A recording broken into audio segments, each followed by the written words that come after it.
오늘은 이 에스라 1장 1절에서 4절 말씀을 통해서 고레스의 마음을 감동시키신 하나님이라는 제목으로 말씀 전하도록 하겠습니다. 유다 나라가요, 바벨론 제국에 의해서 멸망당하게 됩니다. 아시다시피 이때 많은 사람들이 이제 바벨론의 포로로 잡혀가게 됩니다. 물론 대부분은 다 죽고요, 많은 사람들이 잡혀갔다고는 하지만 대부분은 유다 땅에서 죽고, 어쨌든 남은 사람들이 다 잡혀가게 됩니다. 그 후에 이제 성경에는 바사라고 되어 있는데 우리가 세계 역사에서 익숙한 이름은 페르시아죠. 페르시아에 의해서 이제 바벨론이 멸망당하게 되고 유다는 자연스럽게 이제 페르시아에 귀속되게 됩니다. 근데 예레미야는 이와 같은 유다의 이제 포로 기간이 70년이 될 것이라는 것을, 그런 예언을 남깁니다. 예레미야 25장 11절에 보면은 예언이 이렇습니다. 예레미야 25장 11절 보면 이 모든 땅이 폐허가 되어 놀랄 일이 될 것이며 이 민족들은 70년 동안 바벨론의 왕을 섬기리라, 이렇게 말씀되어져 있고요. 예레미야 29장 10절에 가도요, 이렇게 되어 있습니다.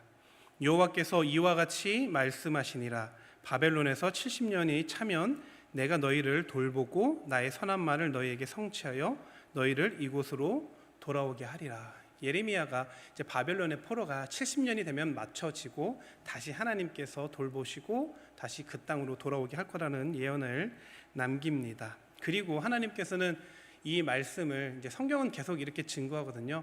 하나님께서 말씀하셨고 하나님께서 그것을 이루셨다.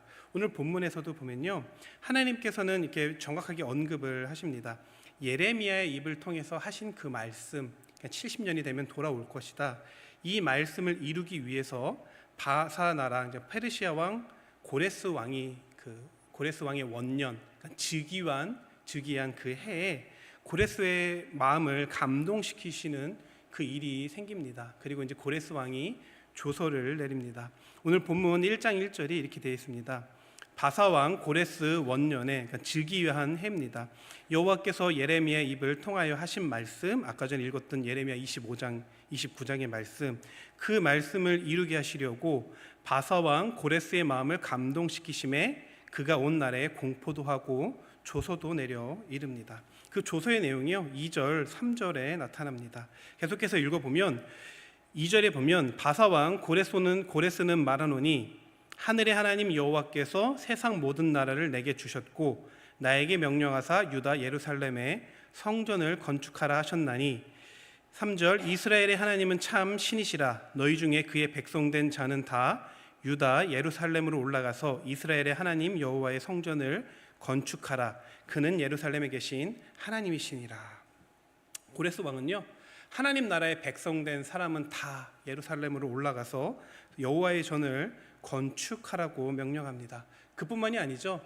이 유다 백성들은 바벨론의 포로로 있었기 때문에 거기에서 먹고 사는 일들을 했겠지만 어쨌든 그들에게 재산권은 아마 없었을 겁니다. 소소하게는 있었다고 할지라도. 그래서 이 페르시아의 이 고레스 왕은요, 4절에 이렇게 또 명령을 내립니다. 그 남아있는 백성이 어느 곳에 머물러 살든지 그곳 사람들이 마땅히 은과 금과 그 밖의 물건과 짐승으로 도와주고 그 외에도 예루살렘에 세울 하나님의 성전을 위하여 예물을 기쁘게 드리라고 합니다. 이게 뭐냐면, 여기 보면 이 남아있는 백성, 그 남아있는 백성이 어느 곳에 머물든지, 여기 있는 남아있는 백성이라는 그 의미는요, 문맥적으로 봐도 이 바벨론 땅에 살고 있는, 거기에 남아있는 그런 사람들이 아니고요, 포로의 신분으로 지금까지 살아남은 자들, 그러니까 유대의 사람들을 통칭하는 그런 표현입니다. 이 단어적 의미로도 우리가 남은 자라고는 한 번씩 들어보셨을 텐데, 이 남은 자, 하나님의 섭리와 도우심으로 그 땅 가운데 끝까지 믿음을 지키며 살아남았던 그 사람들을 가리킬 때 주로 사용된 단어가 요 남은 자입니다. 이처럼 남아있는 백성, 여기 이 4절에 그 남아있는 백성, 요 부분이 그 바벨론 포로에서 다시 돌아가지 않고 그 땅에 남아있는 그 사람이 아니고 바벨론 포로 그 상황을 견디고 지금까지 살아남은 자들, 이렇게 해석이 되어져야 그곳 사람들 보면은 그 다음에 그 남아있는 백성이 어느 곳에 머물러 있든지 그곳 사람들, 여기서 그곳 사람들은요, 같은 유대인들과 같은 지역에 살고 있던 페르시아 사람들을 뜻합니다. 그 사람들에게 은과 금, 물건, 짐승, 그리고 특별히 이게 여호와의 성전을 건축하기 필요한 예물들을 아낌없이 드리라고 이 고레스 왕은 명령을 내립니다.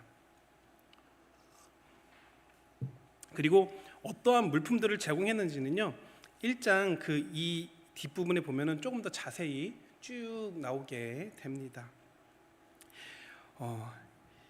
옛날에 이방인들이 이스라엘 사람들에게 이렇게 재물을 주는 이런 모습들 있잖아요. 이게 좀 이해가 되시나요? 왕이 바벨론에서 이제 포로에서 다시 귀환을 시키면서 너희들은 갖고 있는 은, 금 다 모아가지고 이 사람들한테 줘라.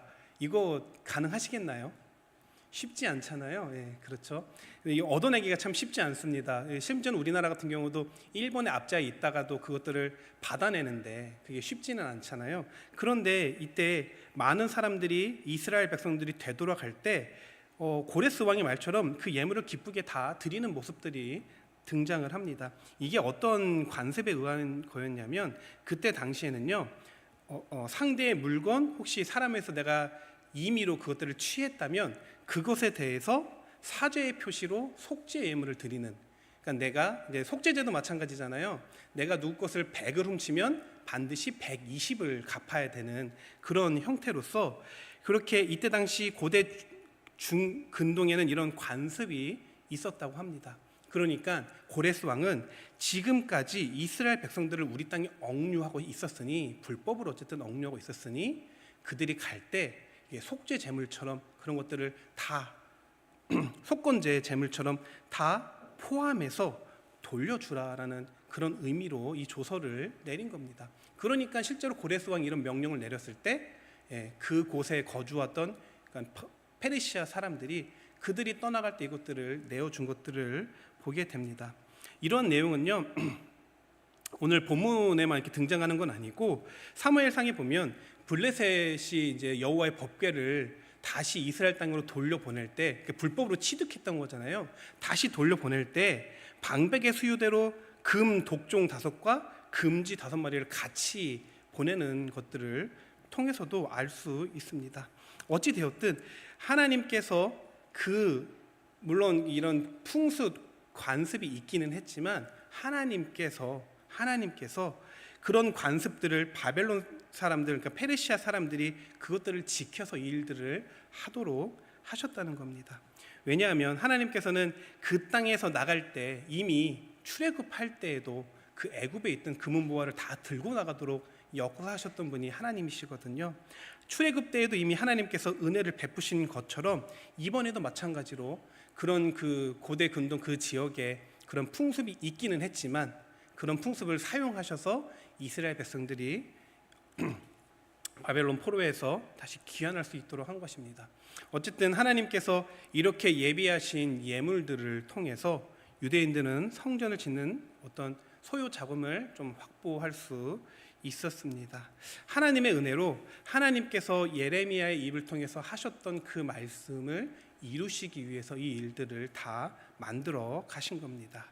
자, 그러면 오늘 말씀에 보면 가장 주요 인물이 고레스 왕이거든요. 세계 속에, 그러니까 세계사 속, 성경 말고 세계사 속에서는 이 고레스 왕을 어떻게 평가하고 있고 어떻게 설명을 하고 있는가?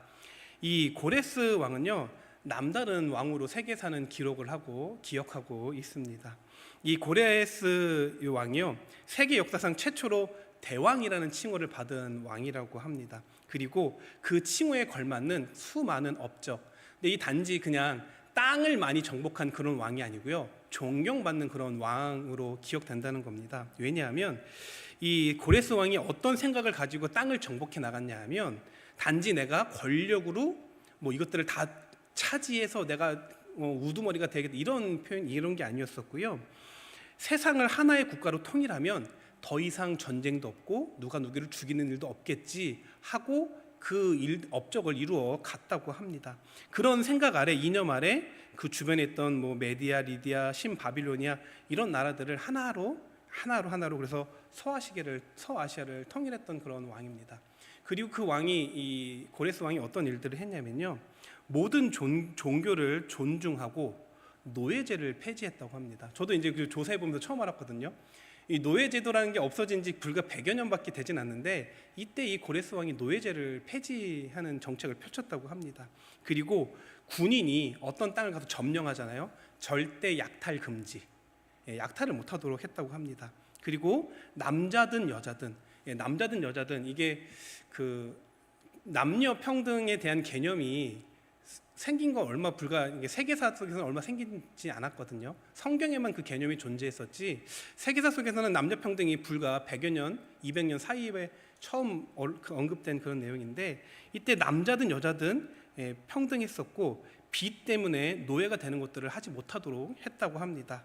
또 억압도 못하게 했고, 노동자들에게 일을 시키면 반드시 임금을 지불하도록 그런 정책을 펼쳤다고 합니다. 어떻게 대왕이라고 좀 불릴만 한가요? 좀 괜찮은 왕 같아 보이시죠? 그런데 이게 아마 이 페르시아 이전에 대부분의 나라들은요, 어떤 나라를 이제 정복을 하면 이 피정민들에 대해서 되게 잔혹한 정책을 펼쳤다고 해요. 근데 그 잔혹한 정책 때문에 반란이 많이 일어나서 대체적으로는 제국들이 멸망을 해서, 아마 이 고레스 왕은 그러한 약간 그런 역사적인 것들을 반면교사 삼아서 그런 정책을 펼쳤다고 이렇게 평가하기도 합니다. 어찌 되었든 좀 세계사 속에서의 고레스 왕도 대왕이라는 칭호를 얻을 만큼, 마치 우리나라가 세종 대왕이라고 하듯이 존경하는 의미로 담아서 아마 그랬던 것 같습니다. 자, 그리고 이제 이 고레스 왕이 즉위했던 이 바사 제국의 우리가 아는 고레스 칙령이라고 하잖아요. 오늘 이 본문이 바로 이제 고레스 칙령인데, 이 바사 제국의 칙령과 종교 정책이요, 일단 아까 전에 그 처음 설명했던 그 고레스 왕 그런 성정 그리고 정책 이런 것들을 볼 때, 고레스 칙령은 이 유대 민족에다만 특혜를 베풀었던 건 아니고 보편적인 정책을 펼쳤다고 합니다. 그래서 유대인만 귀환시킨 게 아니고 포로로 잡혀있던 모든 사람들, 그리고 그들이 섬기던 모든 신들에 대해서 똑같이 이런 혜택을 주었다고 합니다. 그래서 고레스가 바벨론을 정복한 그 직후, 그때 이 바벨론 신전 행정문서에 이렇게 기록되어 있다고 합니다. 모든 포로 민족에게 그들의 신상을 반환하고 신전을 복원하게 하며 각자 신의 은총을 빌게 하라. 이런 표현이 이 고레스 칙령에 있다고 합니다. 이게 고레스 칙령의 핵심적인 그 내용이라고 하더라고요. 이 고레스 칙령이라는 게 어떻게 돼 있냐면, 이렇게 종이 문서로 돼 있는 게 아니고요. 원래 고레스 실린더라고 하거든요. 동그란 요렇게 호박같이 생긴 원통에 글자가 동그랗게 새겨져 있어서 종이를 대고 이렇게 잉크 묻혀서 굴리면 글자가 새겨지는 그런 형태로 아마 되어져 있습니다. 어찌 되었든 거기에 그 내용이 모든 민족의 그 신상을 다 반환하고, 그리고 신전을 복원하게 시켜줬고, 그리고 각자 자신들의 신에게 은총을 빌라, 이런 내용이 기록되어 있다고 합니다. 이게요, 이 고레스가 모든 종교를 인정하는 그런 종교다원주의자라기보다는 그런 정책을 펼친 겁니다. 각 나라들마다 그 민족의 신들을 인정해주고 각자 고향에서 자치적 종교 의식을 하게 함으로써 그 모든 지역들이 평안하게 유지될 수 있도록 그런 정책을 펼친 겁니다. 이와 같은 정책을 펼쳤던 것 바로 로마였었죠. 로마도 자치권을 인정하고 종교를 인정하고 심지어 행정권도 인정했던 게 바로 로마였습니다. 어찌되었든 세계 역사는요, 유다의 귀환도 같은 맥락에서 평가를 하고 있습니다. 그렇게 해석을 하고 있는데, 이 예루살렘도 이런 일 가운데 귀환하게 되었다는 겁니다. 자, 그러면 여기까지는 세계사가 말하는, 그러니까 제가 이제 사전을 뒤져서 검색한 내용, 그러니까 사전을 보고서는 이렇게 조사한 이런 내용들이거든요. 그러면 성경에서는 고레스 왕을 어떤 왕이라고 이야기하고 있을까요? 오늘 본문 2절 보면 고레스는 이렇게 말합니다. 바사 왕 고레스는 말하노니 하늘의 하나님 여호와께서 세상 모든 나라를 내게 주셨고 나에게 명령하사 유다 예루살렘의 성전을 건축하라 하셨나니, 3절 보면 이스라엘의 하나님은 참 신이시라. 여기까지 들으면 어떠신가요? 고레스 왕이 하나님을 되게 잘 섬기는, 하나님께서 이걸 나에게 다 주셨습니다. 하나님이 그리고 당신들을 성전으로 돌아가서 성전을 세우라고 하셨습니다. 하나님만이 참 신이십니다. 어떻게 하나님 되게 잘 믿는 왕 같죠? 그런데 실제로 이 고레스 왕은 하나님을 믿지 않는 사람이었습니다. 이사야 45장, 제가 찾아보진 않겠지만 이사야서 45장 4절 5절에 보면요, 이렇게 기록해 있어요. 하나님께서 고레스 왕을 부르시고 세우셨을 때 이렇게 말씀하십니다. 너는 나를 알지 못하였을지라도, 하나님을 믿지 않는다는 겁니다. 알지 못하였을지라도 내게 칭호를 주었다. 대왕의 칭호를 준 겁니다. 45장 5절에 보면요, 똑같이 말합니다. 두 번이나 하나님께서 너는 나를 알지 못하였을지라도, 하나님을 믿지 않는다는 이야기죠. 그러나 나는 내 띠를 동일 것이다. 즉 고레스는요, 하나님을 알지 못하는 그런 왕이었습니다. 그러나 그럼에도 하나님께서는 그 손을 들어 사용하셔서 그에게 이 일들을 감당케 하십니다. 그리고 이 일들을 할 수 있도록 고레스 왕에게 많은 것들을 허락하십니다. 이사야 45장 1절부터 3절까지 한번 제가 읽어보겠습니다. 이사야 45장 1절, 45장 1절 보면은 하나님께서 고레스에게 기름 부으실 때, 그러니까 고레스 왕을 세우실 때 하시는 말씀입니다. 여호와께서 그의 기름 부음을 받은 고레스에게 이같이 말씀하시되, 내가 그의 오른손을 붙들고 그 앞에 열국을 항복하게 하며 내가 왕들의 허리를 풀어 그 앞에 문들을 열고 성문들이 닫히지 못하게 하리라. 내가 너보다 앞서가서 험한 곳을 평탄하게 하며 논문을 쳐서 부수며 쇠빗장을 꺾고 내게 흑암 중에 보화와 은밀한 곳에 숨은 재물을 주어 내 이름을 부르는 자가 나 여호와 이스라엘 하나님인 줄을 내가 알게 하리라. 무슨 말씀이냐면요, 하나님께서 고레스 왕을 세우셨고, 그리고 하나님께서 고레스 왕에게 그때 당시 그 지역을 다 통치할 수 있도록, 다 정복할 수 있도록 그 은혜를 하나님께서 고레스에게 주셨고, 그리고 여기 보면은 수많은 재물, 특히 숨어있는 재물까지도, 아마 이때 당시에는 많은 나라들이나 왕궁들이 재물 같은 것들을 숨겼겠죠. 금고처럼 아마 숨겼겠죠. 그러나 그런 것도 하나님께서 다 그에게 주셨다는 겁니다. 왜 주셨죠? 하나님께서 이 일을 맡기시기 위해서 고레스 왕, 그때 당시 세계를 다 통치하던, 전체를 장악하던 그 왕에게 이 일들을 허락해 주셨다는 겁니다. 실제로 그래서 고레스는요, 성전을 건축하는 데 큰 역할을 감당합니다. 고레스 왕이 물심양면 돕지 않았으면 성전 세우기는 어려웠을 거거든요. 더 만약 그 복귀를 해도 다시 자생해서 그 돈을 마련해서 성전 짓기까지는 오래 걸렸을 텐데, 그렇지 않고 성전을 건축하게 됩니다. 하지만 고레스 왕은 하나님께 예배한 적이 없습니다. 그는 제국 통치를 위해서 성전을 복원했을 뿐 예배자는 아니었다는 겁니다. 자, 그러면 이 고레스의 칙령, 아까 전에 이 고레스의 칙령은 세계 역사 속에서는 그런 정책을 펼쳤다고 하지만, 그런데 앞서 살펴본 것처럼요, 세상 역사는 고레스 칙령이 고레스 왕의 정치적인 판단, 이게 훨씬 더 좋겠다 해서 펼친 판단이라고, 정책이라고 생각을 결과물로 평가를 하지만, 성경은요, 그가 그런 정책을 펼치고 그가 지혜로워서, 그가 세계를 볼 줄 알아서, 그가 통치력이 뛰어나서가 아니고요, 어떻게 평가하고 있죠? 하나님께서 그의 마음을 감동시켰기 때문이라고 말하고 있습니다. 이것을 좀 부인할 수 없는 이유는요, 이사야는 이미 바사 제국이, 이사야서에는요 이미 바사 제국이 출현하기 전부터 고레스라는 이름을 언급하고 있습니다. 그리고 그가 하나님의 도구가 되어서 이 일을 할 거라고 성경은 기록을 하고 있습니다. 이사야 44장 28절 보면요, 이렇게 말씀하고 있어요. 이사야 44장 28절, 고레스에 대하여 이르기를 내 목자라, 그가 나의 모든 기쁨을 성취하리라 하며, 예루살렘에 대하여는 이르기를 중건되리라 하며, 성전에 대하여는 내 기초가 놓여지게 하는 자니라.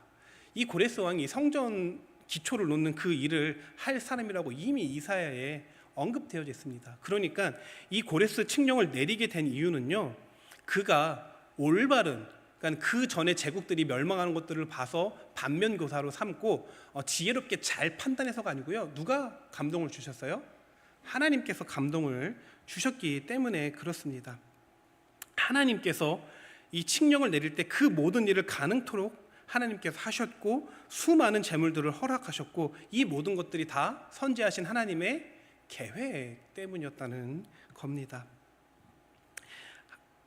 그리고 이 이사야 선지자는요, 심지어는 명확한 목적을 기록을 하고 있어요. 이사야 45장 4절에 보면은 내가 택한 자 이스라엘을 위하여 내 이름을 불러 너는 나를 알지 못했지만 내가 너에게 칭호를 주겠다.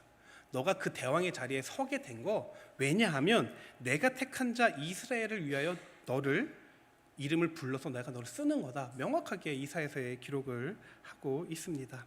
즉 이 모든 것들은요, 고레스가 성품적으로 좋아서 그리고 고레스가 정치적 판단력이 뛰어나서가 아니고요, 하나님께서 세우셨고 하나님께서 그와 같은 일을 할 수 있도록 감동을 하셨다는 겁니다.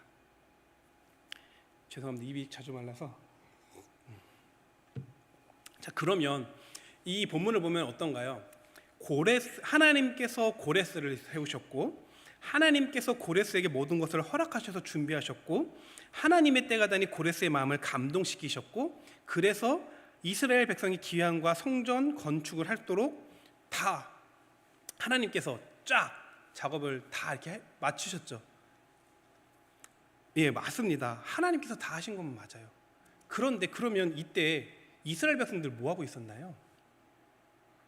뭘 하고 있었죠? 그냥 가만히 아무것도 안 하고 그냥 가만히 있는데 하나님께서 그냥 때가 됐네. 내가 말했지. 딱딱딱 요거 이렇게 해야지, 이렇게 해야지, 이렇게 해야지. 이렇게 그냥 하신 걸까요? 하나님을 믿는 사람들, 그러니까 성도들의 역할은 아무것도 없었을까요? 어떻게 생각하시나요? 우리가 원하는 건 이거죠. 나는 가만히 있지만 하나님 다 해결해 주세요. 우리의 마음은 이럴지 모르겠지만 그런데 우리는 성경을 보면요, 성경 역사를 보면 하나님께서 어떤 일을 하시는 데 있어서 반드시 하나님의 사람을 들어서 쓰십니다. 성경 역사를 보면 하나님께서 홍수로부터 사람을 구하기 위해서 누구를 세우시죠? 노아를 세우십니다. 그냥 노아의 가정만 공중에 잠깐 띄어놨다가 홍수로 심판하시지 않고요, 노아로 굳이 방주를 다 만들게 하십니다. 애굽으로부터 구원하시기 위해서는 누구를 부르시죠? 모세를 부르십니다. 하나님께서 그냥 애굽 멸망하게 하고 거기에 불을 내리든 뭐를 내리든 그냥 망하게 해버리고 그렇게 하지 않으시고요, 모세를 부르셔서 그 과정들을 다 거치십니다. 블레셋의 손에서 구원하시기 위해서는요, 다윗을 세우셨습니다. 그리고 이 구약의 역사를 모두 보면요, 하나님께서는 이스라엘 백성들을 구원하시기 위해서 하나님께서 짜자잔 내가 다 처리했다 이렇게 하지 않으시고요, 선지자들을 불러서 세우시고 그들을 통해서 이 일들을 만들어 가셨거든요. 자, 그런데 이번만큼은 왜 없죠? 하나님의 사람이 없는 건가요? 아니면 저희가 못 보는 걸까요? 하나님의 사람, 그러니까 성도들의 역할은 아무것도 없었던 걸까? 그렇지 않습니다. 우리는 다니엘 1장 21절에 보면요, 이렇게 기록하고 있습니다. 다니엘은 고레스 왕 원년까지 있으니라. 고레스 왕 원년에 있었던 다니엘이라는 사람이 있습니다. 이 다니엘 1장 21절은요, 다니엘이 이제 여호야김 3년 그때 잡혀갔다가 페르시아의 초대왕 고레스 원년 요때까지 약 70년이거든요. 처음부터 끝까지 포로기의 70년 전체 그 기간 동안 이 바벨론과 메데바사 페르시아의 정부의 관료로 지냈음을 보게 합니다. 여기 보면 이 다니엘이 물론 바벨론 메데 시대에 거쳐서 이 페르시아의 시대까지 보면은 오늘 그 다니엘 1장 21절에 보면은 다니엘은 고레스 왕 원년까지 있으니라. 이 있으니라가요, 살아 있었다라는 그 의미가 아니고요, 관료직에 계속 머물러 있었다라는 그런 의미입니다. 자, 그리고 오늘 1장 1절에 보면 이 하나님께서 예레미야의 입을 통하여 하신 그 말씀, 그 다시 한번 보면요, 예레미야 29장 10절이거든요. 29장 10절 한번 다시 보겠습니다. 예레미야 29장 10절, 여호와께서 이와 같이 말씀하시니라. 바벨론에서 70년이 차면 내가 너희를 돌보고 나의 선한 말을 너에게 성취하여 너희를 이곳으로 돌아오게 하리라. 하나님께서 이 말씀을 예레미야를 통해서 하셨단 말이에요. 그런데 다니엘 9장 2절에 가면 다니엘이 이 말씀을 연구하고 있었고 다니엘이 이 말씀을 마음에 두고 있었고 그리고 그 의미가 뭔지 깨달았다고 기록하고 있습니다. 다니엘서 한번 볼게요. 다니엘서 9장 2절 봐보겠습니다. 다니엘 9장 2절. 9장 2절 보겠습니다. 곧 그 통치 원년에 나 다니엘이 책을 통해, 이제 성경이겠죠, 여호와께서 말씀으로 선지자 예레미야에게 알려주신 그 연수를 깨달았나니. 뭐죠? 아까 예레미야 29장 10절 그 말씀 읽고 이제 깨달았다는 겁니다. 그 연수 깨달았느니 예루살렘의 황폐함이 70년 만에 그치리라 하신 것이다. 아, 예레미야가 바벨론에서 70년이 차면 이게 70년 만에 그 일들이 멈춰진다는 거구나. 이거를 다니엘이, 다니엘서에 기록되어 있는 거잖아요. 다니엘이 깨달았다는 겁니다. 그리고 나서 다니엘이 뭐 했냐면요, 9장 3절에 보면, 다니엘 9장 3절에 보면은, 아, 이제 70년 하나님께서 다시 돌려보낼 그때가 됐구나 생각을 하고, 9장 3절, 내가 금식하며 베옷을 입고 죄를 덮어쓰고 주 하나님께 기도하며 간구하기를 결심하고. 그리고 이 다음 절부터는요, 계속 다니엘이 기도하는 내용이 쭉 나옵니다. 하나님께 우리의 죄를 자복하고 그런 기도하는 내용들이 나오거든요. 이 금식하고 베옷을 입고 죄를 덮어씌웠다는 얘기는, 아, 하나님 드디어 때가 됐네요, 그냥 이렇게 단순하게 이런 기도했다는 정도의 그 의미를 넘어서서요, 어떤 국가적 사건에 대해서 어떤 그 뭐라 그러죠? 히브리인들의 전형적인 국가적으로 아주 큰 일에 대해서 함께 기도하는, 마치 우리 에스더가 그 온 백성들한테 나를 위해서 다 함께 기도해라 이런 의미처럼 그렇게 기도를 다니엘이 했다는 겁니다. 즉 다니엘이 얼마나 절실하게 기도했는지. 그리고 우리는 잘 알잖아요, 다니엘이 어떻게까지 기도하는 사람인가요? 너 기도하면 딱, 그것도 기간이 정해져 있죠. 딱 한 달만 참으면 되는 거예요. 한 달만 안 하면 되는 거거든요. 앞으로 쭉 하지 말라는 게 아니고 한 달만 안 하면 된다. 근데 그 한 달 안에 기도를 하면 사자굴에 던져질 거야. 그래도 기도했던 다니엘입니다. 자, 그러면 다니엘이 이렇게 하나님께 거의 국가적인 사건으로 두고 이스라엘이 다시 귀환하고 성전이 재건되는 것, 이 일들을 위해서 어떻게 기도했을까요? 그냥 적당히 시간 나면 한 번씩 기도하고 그렇게 기도하진 않았겠죠. 얼마나 이 일을 위해서 통곡하며 자복하며 기도했을지 저희는 뭐 다니엘의 신앙을 볼 때 굳이 부연 설명을 안 해도 됩니다. 그런 다니엘이 언제 있었다고요? 고레스 왕 원년에 있었다. 이 다니엘은요, 이 느부갓네살, 뭐 벨사살, 뭐 다리오 왕, 고레스 왕, 이때 다 고위 관료로 있었습니다. 상당히 영향력이 있는 위치, 왕의 측근으로 있었던 사람이 다니엘입니다. 이 고레스가 바벨론을 정복했을 때에도 이 원년에 있었다고 했고요. 다니엘서 6장 28절에 보면요, 이 다니엘이 다리오 왕의 시대와 바사 사람 고레스 왕의 시대에 형통했다라고 말하고 있습니다. 이 어떤 그 신학자는 이렇게 설명하고 있더라고요. 이 형통하다는 표현이, 그러니까 개인적으로 그때에도 나는 건재하거나 잘 있었다, 요 정도 의미가 아니고 나라를 강하게 하는 주 역할을 감당했던, 영향력이 있었던 사람이었다, 이렇게 해석을 하더라고요. 실제로 나라가 뒤바뀌면 보통은 전 정권에 있던 사람들은 다 뭐 숙청이 되거나 아니면 물러나거나 보통 이런 수순인데, 다니엘은 그렇지 않고 계속해서 그 고위직, 총리직에 이렇게 머물고 있거든요. 그 정도 위치에서 그렇게 머물려면 나라를 다시 재건하는데 어떤 큰 공을 세울 정도로 그 정도 위치는 돼야 가능한 겁니다. 이 다니엘서 11장 1절에 보면은 실제로 그가 아마 그런 일들을 충분히 감당했던 것 같아요. 그러니까 정권이 바뀌어도, 나라가 바뀌고 왕이 바뀌어도 다니엘을 들어서 쓸 수밖에 없었던 겁니다. 다니엘서 11장 1절에 보면 이렇게 돼 있어요. 내가 또 메대 사람 다리오 원년에, 이번엔 다리오 원년이죠, 일어나 그를 도와서 그를 강하게 했다. 왕권 강화를 다니엘이 고레스 왕을 도왔다는 얘기잖아요. 아마 이 다리오 왕의 때도 그런 일을 해서 아마 계속 유지했을 거고, 아마 이런 것들이 아마 고레스 왕 때에도 다니엘을 통해서 고레스가 왕권 강화를 하고 많은 일들을 좀 할 수 있는, 그러니까 아마 나라가 바뀌었음에도 그 위치에 있었던 걸로 봅니다.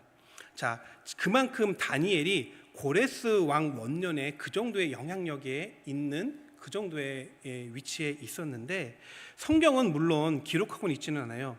다니엘이 고레스에게 조언했다, 이렇게 하라고 했다는 말은 없습니다. 그런데 충분히 유추할 수 있어요. 뭐냐면 다니엘이 하고 있는 말을 고레스 왕이 그대로 합니다. 그 있잖아요, 그 유행어라고 그러는 아니면 누군가한테 계속 그 말을 들으면 제가 어떤 누구랑 이렇게 말을 계속 하다 보면 제가 그 사람 말을 따라하게 되는 이런 것들 아시잖아요.